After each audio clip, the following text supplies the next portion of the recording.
La pollution de l'air affecterait la thyroïde des fœtus en infiltrant le placenta. La pollution atmosphérique peut parfois atteindre le fœtus et endommager le fonctionnement de la thyroïde, avance une nouvelle étude scientifique.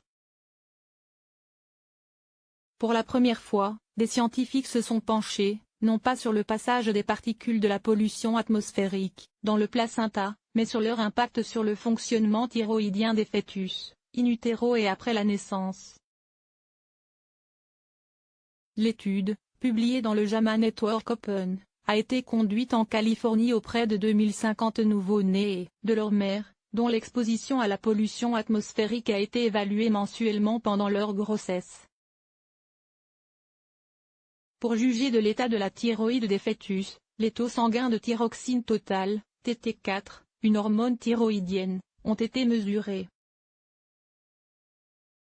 En rapprochant les différentes données, les chercheurs ont constaté que, lorsque l'exposition aux particules fines PM2,5, de diamètre inférieur à 2,5 micromètres, augmentait de 16 microgrammes par mètre cube d'air, les taux de TT4 dans le sang des fœtus augmentaient de 7,5% par rapport à la moyenne attendue. Et lorsque les niveaux de concentration de PM10, diamètre inférieur à 10 micromètres, augmentaient de 22 microgrammes M3, les niveaux de TT4 fœtaux augmentaient de 9,3%. Aucune corrélation de ce type n'a été observée avec les autres polluants comme l'ozone ou le dioxyde d'azote. En moyenne 20 fois plus petites que le diamètre d'un cheveu humain, les particules fines PM2,5 sont les plus dangereuses pour la santé, car capables d'infiltrer non seulement le système sanguin mais aussi les organes qui l'irriguent. Au vu de ces résultats, les auteurs de l'étude n'ont pas caché leur inquiétude, car les hormones thyroïdiennes jouent un rôle clé dans la régulation de la croissance et du métabolisme, en particulier au stade fœtal.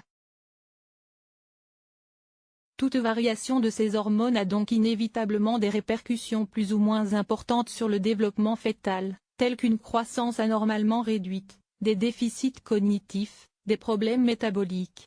La pollution de l'air est néfaste pour les adultes et les enfants, et cette étude montre qu'elle peut aussi être néfaste pour le fœtus, malgré sa protection dans l'utérus, a déclaré Carrie V.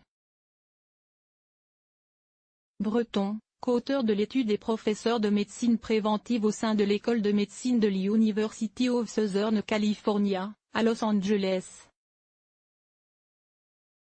La fonction thyroïdienne est importante pour de nombreux éléments de la vie et un petit ajustement in utero peut avoir des conséquences à vie, a-t-elle averti. Source: Science Daily.